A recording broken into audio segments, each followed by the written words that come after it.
I'm going to be reading chapter 1. Not all of it, probably. We'll see. The facts about being highly sensitive. A wrong sense of being flawed.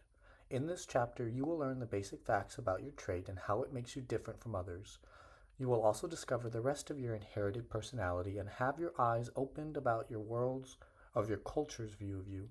But first, you should meet Kristen. She thought she was crazy. Kristen was the 23rd interview of my research on HSPs. She was an intelligent, clear-eyed college student, but soon into our interview, her voice began to tremble. "I'm sorry," she whispered, "but I really signed up to see you because you're a psychologist, and I had to talk to someone who could tell me." Her voice broke. "Am I crazy?" I studied her with sympathy. She was obviously feeling desperate, but nothing she had said so far had given me any sense of mental illness. But then, I was already listening differently to people like Kristen. She tried again, as if afraid to give me time to answer. "I feel so different. I always did.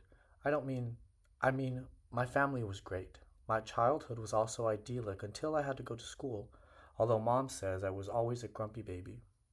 She took a breath. I said something reassuring, and she plugged on. "But in nursery school, I was afraid of everything, even music time. When they would pass out the pots and pans to pound, I would put my hands over my ears and cry." She looked away, her eyes glistening with tears now, too. "In elementary school, I was always the teacher's pet, yet they'd say I was spacey." Her spaciness prompted a distressing series of medical and psychological tests, first for mental retardation. As a result, she was enrolled in a program for the gifted, which did not surprise me. Still, the message was something is wrong with this child. Her hearing was tested. Normal. In 4th grade, she had a brain scan on the theory that her inwardness was due to penit mal seizures. Her brain was normal. The final diagnosis? She had trouble screening out stimuli, but the result was a child who believed she was defective. Special, but deeply misunderstood. The diagnosis was right as far as it went. HSPs do take in a lot, all the subtleties others miss. But what seems ordinary to others, like loud music or crowds, can be highly stimulating and thus stressful for HSPs. Most people ignore sirens, glaring lights, strange odors, clutter, and chaos. HSPs are disturbed by them. Most people's feet may be tired at the end of the day in a mall or a museum, but they're ready for more when you suggest an evening party. HSPs need solitude after such a day. They feel jaggled, over-aroused. Most people walk into a room and perhaps notice the furniture, the people. That's about it. HSPs can be instantly aware, whether they wish to be or not, of the mood, the friendships, and amenities, the freshness or staleness of the air, the personality of the one who arranged the flowers. If you are an HSP, however, it is hard to grasp that you have some remarkable ability. How do you compare inner experiences? Not easily. Mostly, you notice that you seem unable to tolerate as much as other people.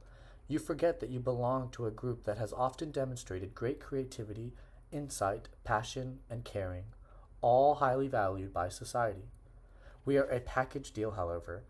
Our trait of sensitivity means we will always be cautious, inward, needing extra time alone. Because people without the trait, the majority, do not understand that, they see us as timid, shy, weak, or that greatest sin of all, unsociable. Fearing these labels, we try to be like others, but that leads to our becoming over-aroused and distressed. Then that gets us labeled neurotic or crazy, first by others and then by ourselves. Kristen's dangerous year. Sooner or later, everyone encounters stressful life experiences, but HSPs react more to such stimulation. If you see this reaction as part of some basic flaw, you intensify the stress already present in any life crisis. Next comes feelings of hopelessness and worthlessness. Kristen, for example, had such a crisis the year she started college. She had attended a low-key private high school and had never been away from home. Suddenly, she was living among strangers, fighting crowds for courses and books, and always overstimulated.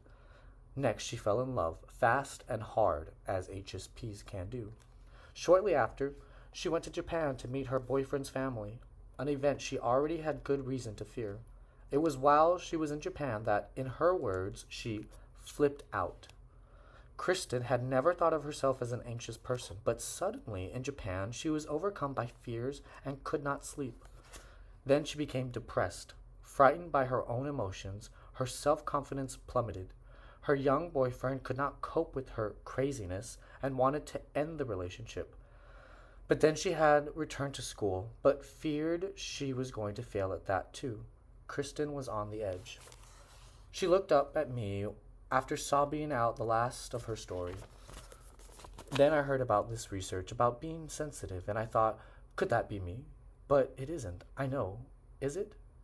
I told her that of course I could not be sure from such a brief conversation, but I believed that yes, her sensitivity in combination with all these stresses might well explain her state of mind, and so I had the privilege of explaining Kristen to herself, an explanation obviously long overdue. Defining high sensitivity. 2 facts to remember. Fact number 1. Everyone, HSP or not, feels best when neither too bored nor too over-aroused. An individual will perform best on any kind of task, whether engaging in a conversation or playing in the Super Bowl, if his or her nervous system is moderately alert and aroused. Too little arousal and one is dull and ineffective. To change that under arousal physical state, we drink some coffee, turn on the radio, call a friend, strike up a conversation with a total stranger, change careers, anything. At the other extreme, too much arousal of the nervous system and anyone will become distressed, clumsy, and confused. We cannot think. The body is not coordinated. We feel out of control. Again, we have many ways to correct the situation. Sometimes we rest or mentally shut down. Some of us drink alcohol or take a Valium. The best amount of arousal falls somewhere in the middle. That there is a need and desire for an optimal level of arousal is, in fact, one of the most solid findings of psychology. It is true for everyone, even infants. They hate to feel bored or overwhelmed. Fact 2. People differ considerably in how much their nervous system is aroused in the same situation, under the same stimulation. The difference is largely inherited and is very real and normal.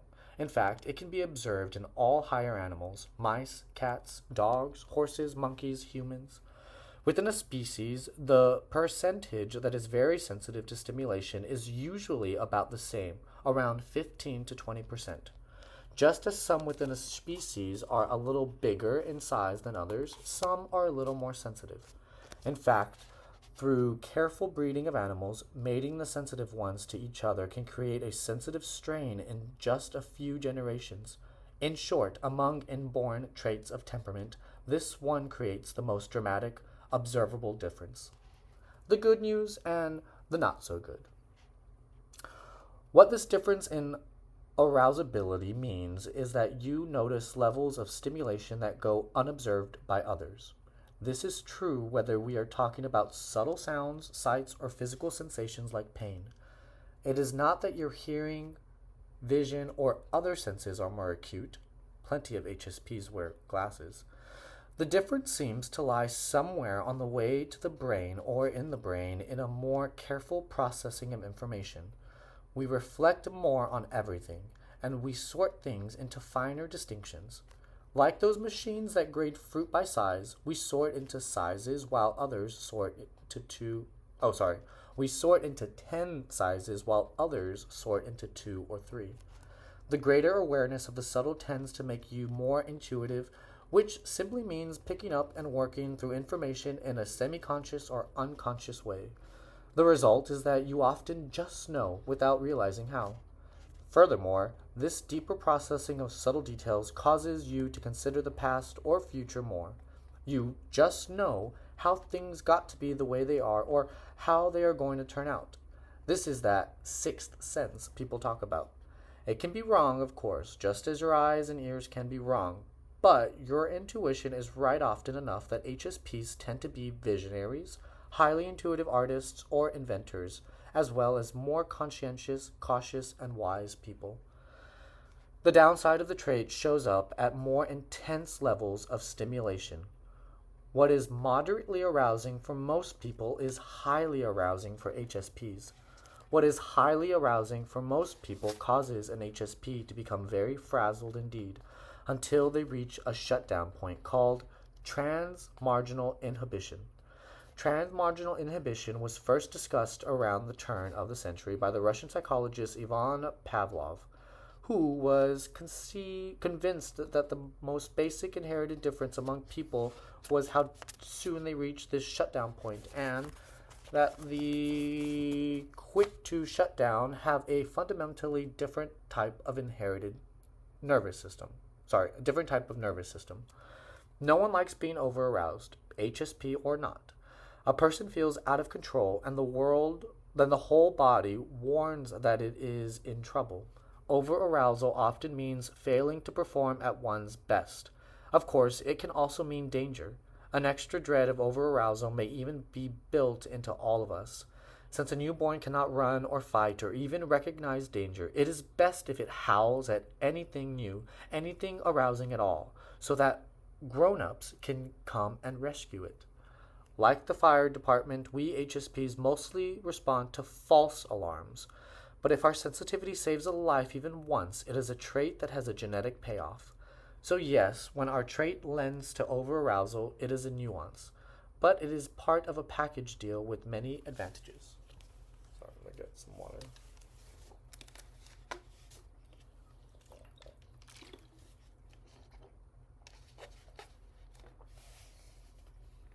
More about stimulation. Stimulation is anything that wakes up the nervous system, gets its attention, makes the nerves fire off another round of the subtle electrical charges that they carry. We usually think of stimulation as coming from outside, but of course it can come from our body, such as pain, muscle tension, hunger, thirst, or sexual feelings, or as memories, fantasies, thoughts, or plans. Stimulation can vary in intensity, like the loudness of a noise, or in duration. It can be more stimulating because it is novel, as when one is startled by a honk or shout, or in its complexity, as when one is at a party and hearing 4 conversations at once plus music. Often we can get used to stimulation, but sometimes we think we have and aren't being bothered, but suddenly feel exhausted and realize why. We have been putting up with something at a conscious level while it was actually wearing us down. Even a moderate and familiar stimulation, like a day at work, can cause an HSP to need quiet by evening. At that point, one more small stimulation can be the last straw. Stimulation is even more complicated because the same stimulus can have different meanings for different people. A crowded shopping mall at Christmas time, may remind one person of happy family shopping excursions and create a warm holiday spirit. But another person may have been forced to go shopping with others, tried to buy gifts without enough money and no idea of what to purchase, had unhappy memories of past holidays, and so suffers intensely in malls at Christmas. One general rule is that when we have no control over stimulation, it is more upsetting, even more so if we feel we are someone's victim. While music played by ourselves may be pleasant, heard from the neighbor's stereo, it can be annoying. And if we have previously asked them to turn it down, it can become a hostile invasion. This book may even increase your annoyance a bit as you begin to appreciate that you are a minority whose rights to have less stimulation are generally ignored. Obviously, it would help if we were enlightened and detached from all of these associations so that nothing can arouse us. No wonder so many HSPs become interested in spiritual paths. Is arousal really different from anxiety and fear? It is important not to confuse arousal with fear. Fear creates arousal, but So do many other emotions, including joy, curiosity, or anger. But we can also be over aroused by semi conscious thoughts or low levels of excitement that create no obvious emotion. Often we are not aware of what is arousing us, such as the newness of a situation or noise or the many things our eyes are seeing. Actually, there are several ways to be aroused and still other ways to feel aroused, and they differ from time to time and from person to person.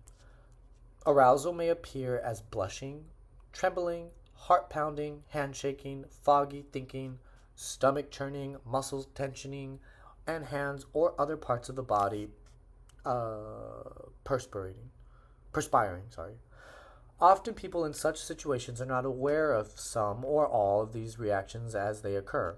On the other hand, some people say they feel aroused, but that arousal shows up very little in any of these ways. Still, the term does describe something that all these experiences and physical states share.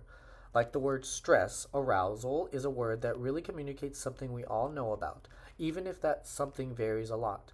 And of course, stress is closely associated to arousal. Our response to stress is to become aroused. Once we do notice arousal, we want to name it and know its source in order to recognize danger. And often we think that our arousal is due to fear. We do not realize that our heart may be pounding from the sheer effort of processing extra stimulation, or other people assuming we are afraid given our obvious over-arousal. So we assume it too. Then, deciding we must be afraid, we become even more aroused, and we avoid the situation in future when staying in it and getting used to it might have calmed us down. We will discuss again the importance of not confusing fear and arousal in Chapter 5 when we talk about shyness. Your trait really does make you special. There are many fruits growing from the trait of sensitivity. Your mind works differently. Please remember that what follows is on the average.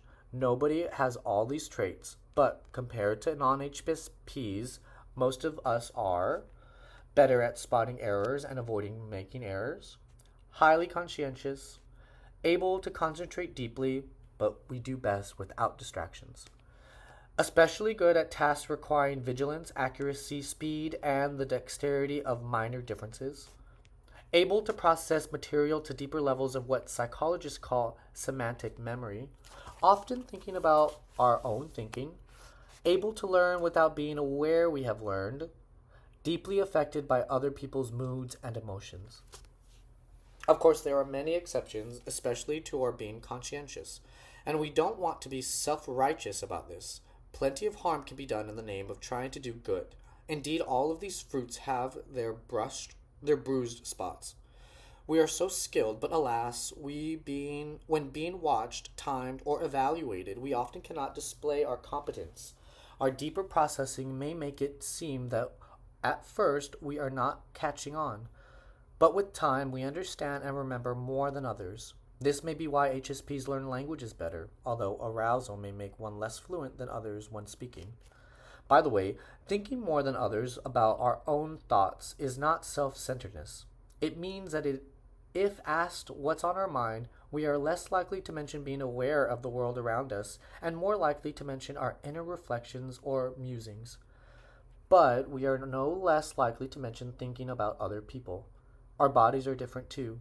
Most of us have nervous systems that make us specialists in fine motor movements, good at holding still, morning people, here are many exceptions, more affected by stimulants like caffeine unless we are very used to them, more right-brained, less linear, more creative in a synthesized way, and more sensitive to things in the air. Yes, that means more hay fever and skin rashes. Overall, again, our nervous system seems designed to react to subtle experiences, which also makes us slower to recover when we must react to intense stimuli. But HSPs are not in a more aroused state all the time. We are not chronically aroused in day-to-day life or when asleep. We are just more aroused by new or prolonged situation or stimulation. Being an HSP is not the same as being neurotic. that is constantly anxious for no apparent reason. Sorry, I need water again. Let me read that one more time for the people in the back of the room. Being an HSP is not the same as being neurotic. That is constantly anxious for no apparent reason. Sorry, I had to.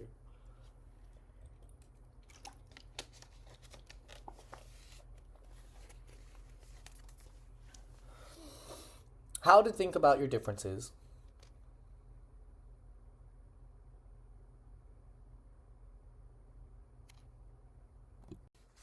I have transferred over to my bed because something happened with my phone, so I'm going to leave off where I ended. How to think about your differences.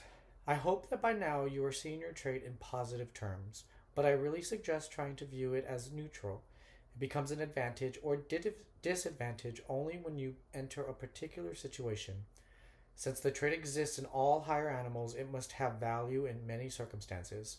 My hunch is that it survives in a certain percentage of all higher animals because it is useful to have at least a few around who are always watching for subtle signs. 15 to 20% seems about the right portion to have always on the alert for danger, new food, the needs of the young and sick, and the habits of other animals. Of course, it is also good to have quite a few in a group who are not so alert to all the dangers and consequences of every action. They will rush out without a whole lot of thought to explore every new thing or fight for the group or territory. Every society needs both, and maybe there is a need for more of the less sensitive because more of them tend to get killed. This is all speculation, of course. Another hunch of mine, however, is that the human race benefits more from HSPs than do other species. HSPs do more of that which makes humans different from other animals. We imagine possibilities. We humans, and HSPs especially, are acutely aware of the past and future. On top of that, if necessity is the mother of invention, HSPs must spend far more time trying to invent solutions to human problems just because they are more sensitive to hunger, cold, insecurity, exhaustion, and illness. Sometimes people with our trait are said to be less happy or less capable of happiness. Of course, we can seem unhappy and moody, at least to non HSPs, because we spend so much time thinking about things like the meaning of life and death and how complicated everything is, not black and white thoughts at all. Since most non-HSPs do not seem to enjoy thinking about such things, they assume we must be unhappy doing all the pondering, and we certainly don't get any happiness having them tell us we are unhappy by their definition of happy, and that we are a problem for them because we seem unhappy. All those accusations could make anyone unhappy. The point is best made by Aristotle, who supposedly asked, would you rather be a happy pig or an unhappy human? HSPs prefer the good feeling of being very conscious, very human, even if what we are conscious of is not always cause for rejoicing. The point, however, is not that non HSPs are pigs. I know someone is going to say I am trying to make an elite out of us, but that would last about 5 minutes with most HSPs who would feel very guilty who would soon feel guilty for feeling superior. I'm just out to encourage us enough to make more of us feel like equals. Hereditary and environment. Some of you may be wondering if you really inherited this trait, especially if you remember a time when your sensitivity seemed to begin or greatly increase. In most cases, sensitivity is inherited. The evidence for this is strong, mainly from studies of identical twins who were raised apart but grew up behaving similarly, which always suggests that behavior is at least partly genetically determined. On the other hand, it is not always true that both separated twins show the trait, even if they are identical. For example, each twin will also tend to develop a personality quite like the mother raising that twin, even though she is not the biological mother. The fact is, there are probably no inherited traits that cannot also be enhanced, decreased, or entirely produced or eliminated by enough of certain kinds of life experiences. For example, a child under stress at home or at school only needs to be born with a slight tendency to be sensitive, and he or she will withdraw, which may explain why children who have older brothers and sisters are more likely to be HSPs, and that would have nothing to do with genes. Similarly, studies of monkeys traumatized by separations from their mothers have found that these monkeys in adulthood behave much like monkeys born innately sensitive. Circumstances can also force the trait to disappear. Many children born very sensitive are pushed hard by parents, schools, or friends to be bolder. Living in a noisy or crowded environment, growing up in a large family, or being made to be more physically active may sometimes reduce sensitivity, just as sensitive animals that are handled a great deal would sometimes lose some of their natural caution, at least with certain people or in specific situations. That the underlying trait is entirely gone, however, seems unlikely. What about you? It is difficult to know for any particular adult whether you inherited the trait or developed it during your life. The best evidence, though hardly perfect, is whether your parent remembered you as sensitive from the time you were born. If it is easy to do so, ask them, or whoever was your caretaker, to tell you all about what you were like in the first 6 months of life. Probably you will learn more if you do not begin by asking if you were sensitive. Just ask what you were like as a baby. Often stories about you will tell it all. After a while, ask about some typical signs of highly sensitive babies. Were you difficult about change? About being underdressed and put into water at bath time? About trying new foods? About noise? Did you have colic often? Were you slow to fall asleep, hard to keep asleep, or a short sleeper, especially when you were overtired? Remember, if your parents had no experience with other babies, they may not have noticed anything unusual at that age because they had no one to compare you to. Also, given all the blaming of parents for their children's every difficulty, your parents may need to convince you and themselves that all was perfect in your childhood. If you want, you can reassure them that you know they did their best and that all babies pose a few problems, but that you wonder which problems you presented. You might also let them see the questionnaire at the front of this book. Ask them if they or anyone else in your family has this trait. Especially if you find relatives with it or on both sides, the odds are very good your trait is inherited. But what if it wasn't, or you aren't sure? It probably does not matter at all. What does is that it is your trait now. So do not struggle too long over the question. The next topic is far more important. Learning about our culture, what you don't realize will hurt you. Sorry, and if I cry, I've read this book already and I cried a billion times, but if I cry again, I'm sorry. Uh, you and I are learning to see our trait as a neutral thing, useful in some situations, not in others. But our culture definitely does not see it or any trait as neutral. The anthropologist Margaret Mead explained it well. Although culture's newborns will show a broad range of inherited temperaments, only a narrow band of these, a certain type, will be the ideal. The ideal personality is embodied in Mead's works in every thread of the social fabric, in the care of the young child, the games the children play, the songs the people sing, the political organization, the religious observation, the art, and the philosophy. Other traits are ignored, discouraged, or, if all else fails, ridiculed. What is the ideal in our culture? Movies, advertisements, the design of public spaces all tell us we should be as tough as the Terminator, as stoic as Clint Eastwood, as outgoing as Goldie Hawn. We should be pleasantly stimulated by bright lights, noise, a gang of cheerful fellows hanging out in a bar.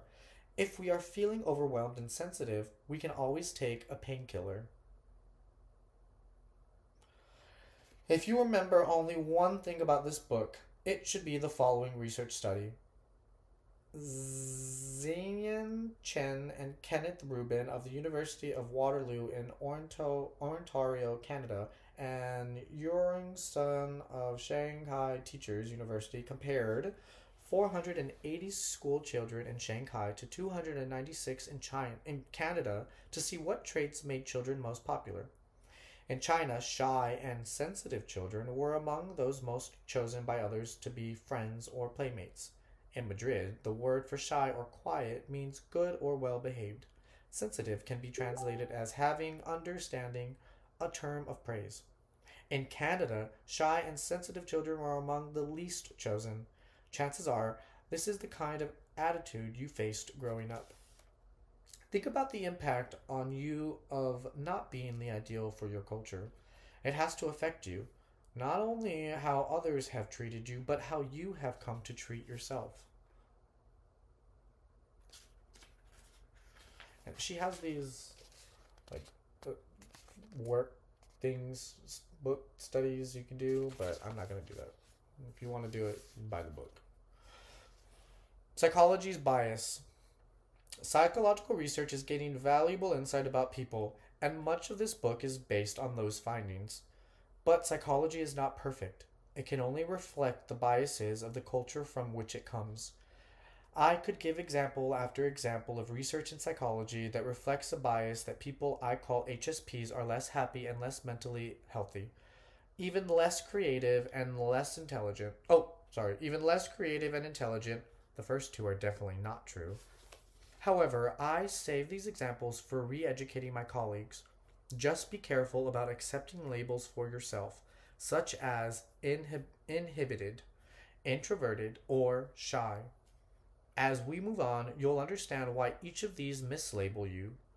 In general, they miss the essence of the trait and give it a negative tone. For example, research has found that most people quite wrongly associate introversion with poor mental health. When HSPs identify with these labels, their confidence drops lower. My computer made it sound. Uh,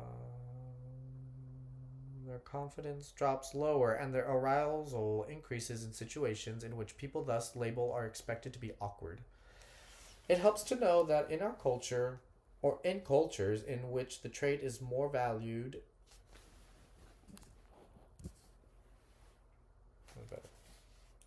um, it helps to know that in cultures in which the trait is more valued, such as Japan, Sweden, and China, the research suggests on a different tone. For example, Japanese psychologists seem to expect their sensitive subjects to perform better, and they do. When studies when studying stress, Japanese psychologists see more flaws in the way that the non-sensitive cope. There is no point in blaming our culture's psychology or its well-meaning researchers. However, they are doing their best. Royal advisors and warrior kings. For better and worse, the world is increasingly under the control of aggressive cultures, those that like to look outward, to expand, to compete and win.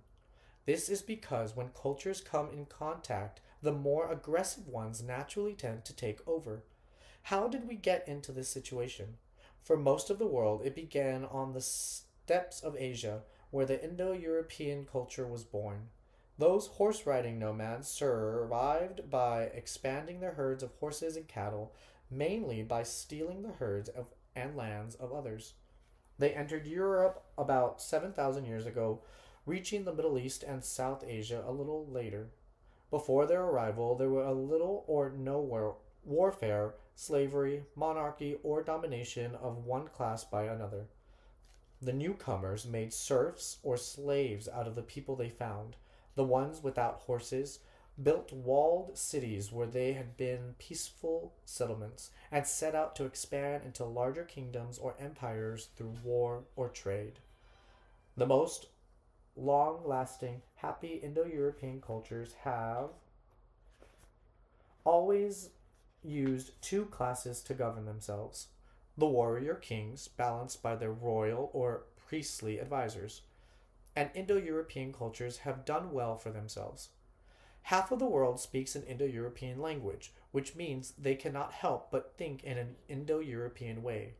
Expansion, freedom, and fame are good. Those are the values of the warrior kings.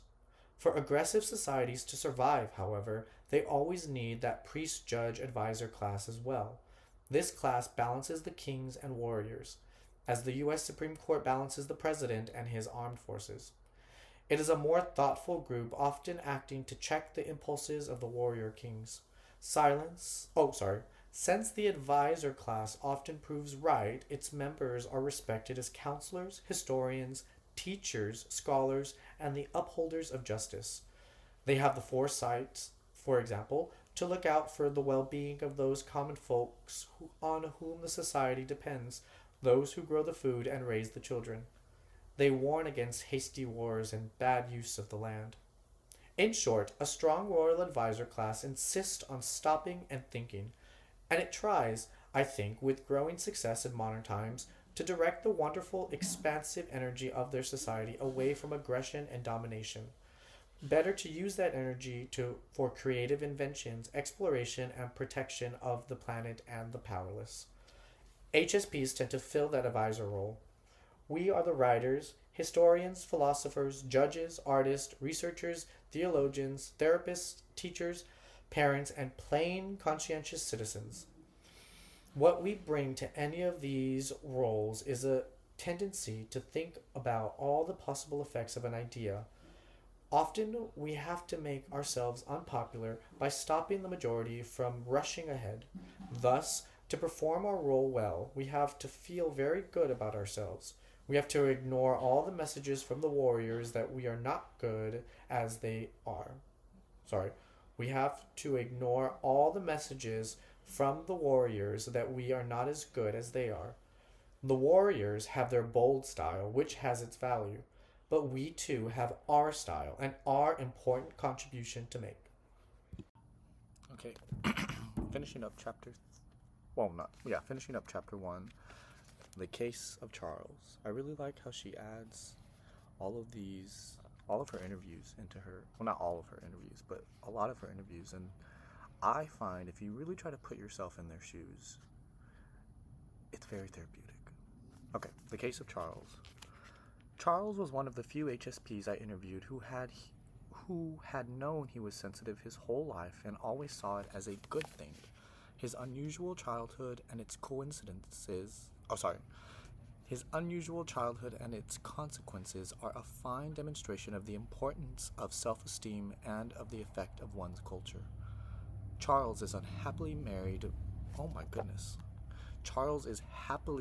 for the second time and enjoys a well-paid and admirable academic career of service and scholarship. In his leisure time, he is a pianist of exceptional talent, and he has a deep sense that these gifts are more than sufficient to give meaning to his life.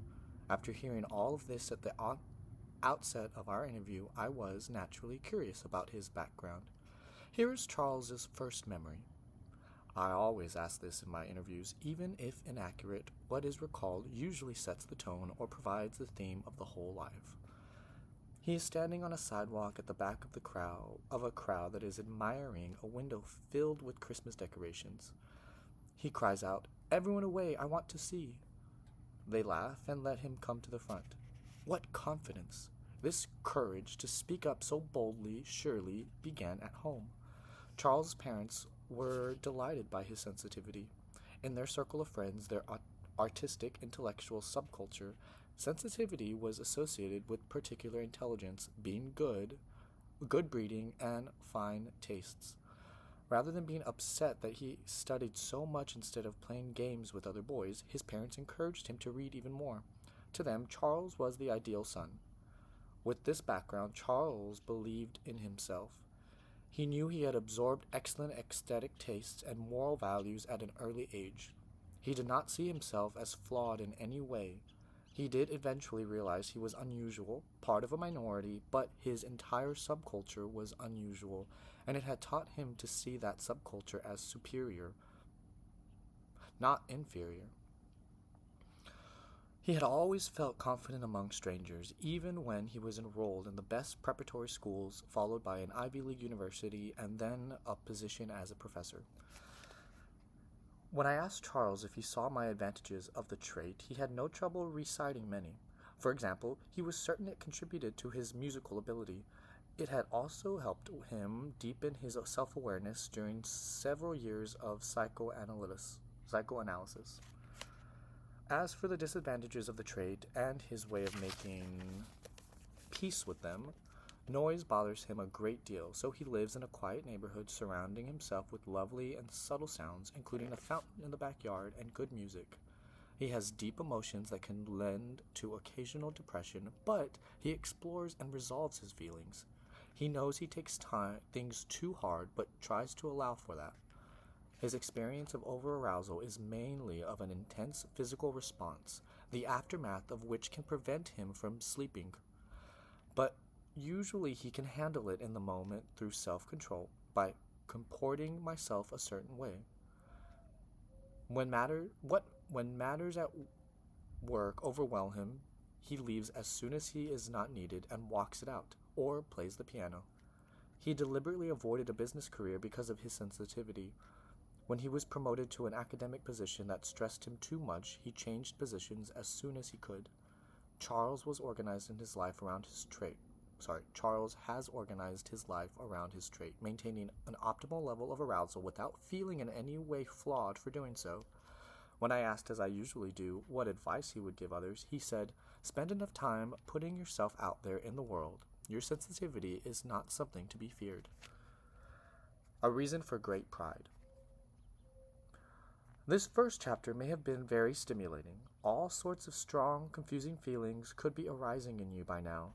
I know from experience, however, that as you read and work through this book, those feelings will become increasingly clear and positive. To sum it up, you pick up on the subtleties that others miss, and so naturally you also arrive quickly at the level of arousal past which you are no longer comfortable. The first fact about you could not be true without the second being true as well. It's a package deal, and a very good package. It's also important that you keep in mind that this book is about both your personal innate physical trait and also about your frequently unappreciated social importance.